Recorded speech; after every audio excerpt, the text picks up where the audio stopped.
Hello, my friend. Our minds have many different facets to them and different personalities. We have the playful, free-flowing, and creative side of our minds, which is active when we are in a state of flow. And then we have the analytical, critical, judging mind, which is always observing, analyzing, and judging things, including ourselves.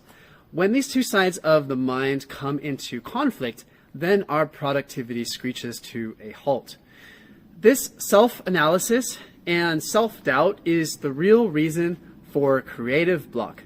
Because on the one hand, we are trying to do something. We're trying to perform, we're trying to write something, to draw something, or to create something. But on the other hand, we have a critical eye on everything that we're doing it, judging it, analyzing it, and deeming it, and ourselves unworthy in the attempt.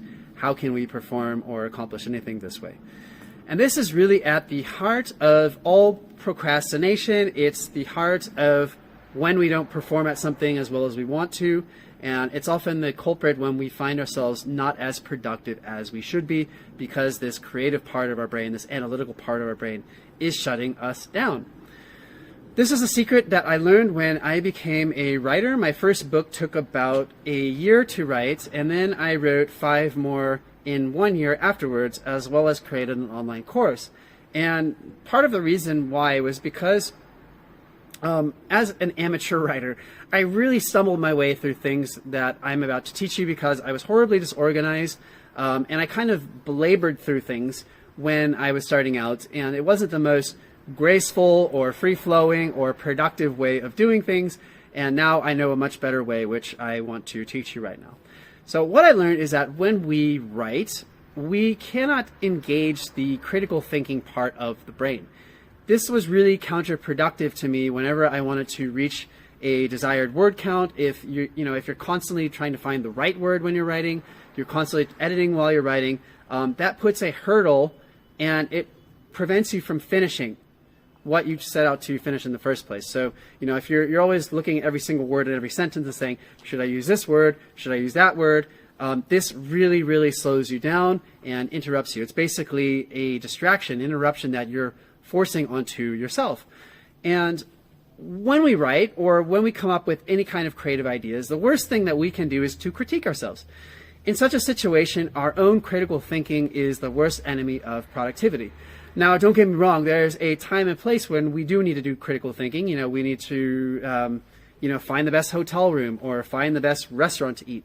This critical thinking part of our brain does have its uses, but when we use it to put a lens, a microscope on ourselves, when we're trying to perform, we're trying to do something like, give a speech or have a sales call or write a book, then it's harming us.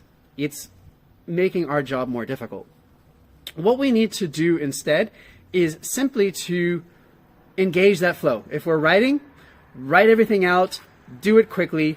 Don't let yourself be interrupted by this part of your brain. You can critique your work later when the time comes to edit.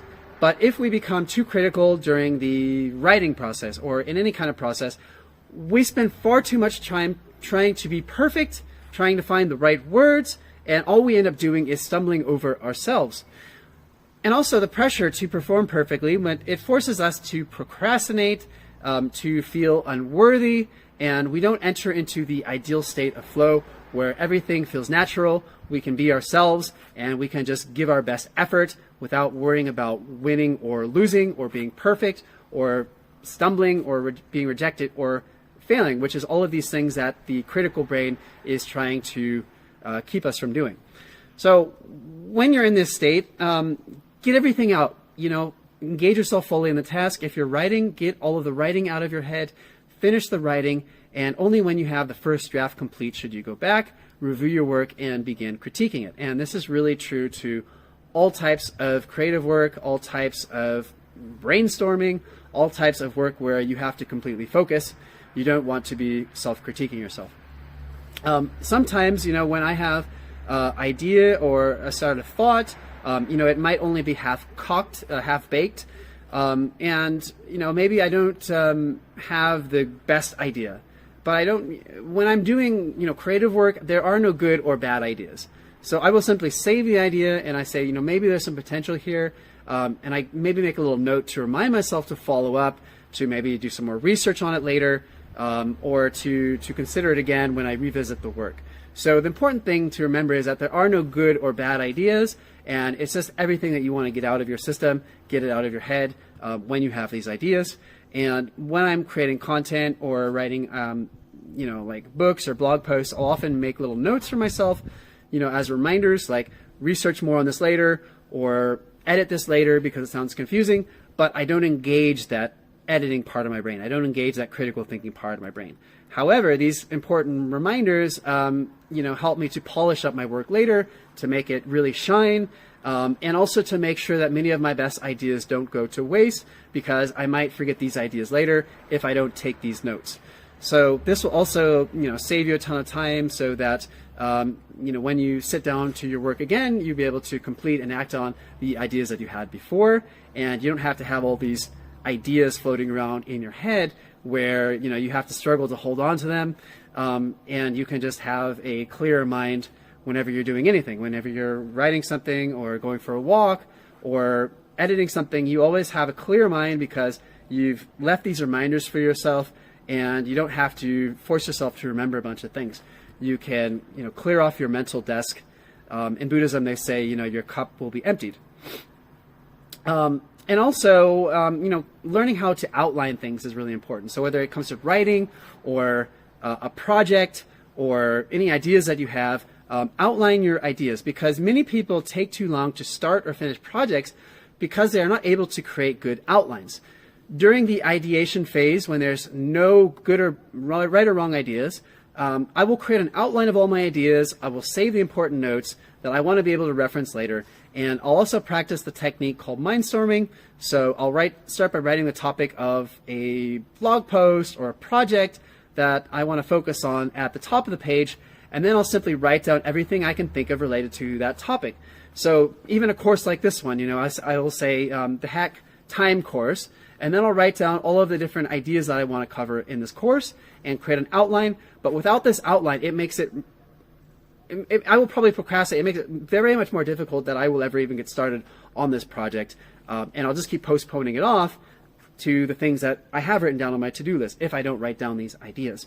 And basically, what I do is when I write down, all of my ideas related to the main topic, I might also save any external resources that I can research, that I can check out, everything that I can think of related to that project, any kind of third-party sources that I can use for research. So let's say that I wanted to, do a course about travel hacking, or I wanted to learn about travel hacking.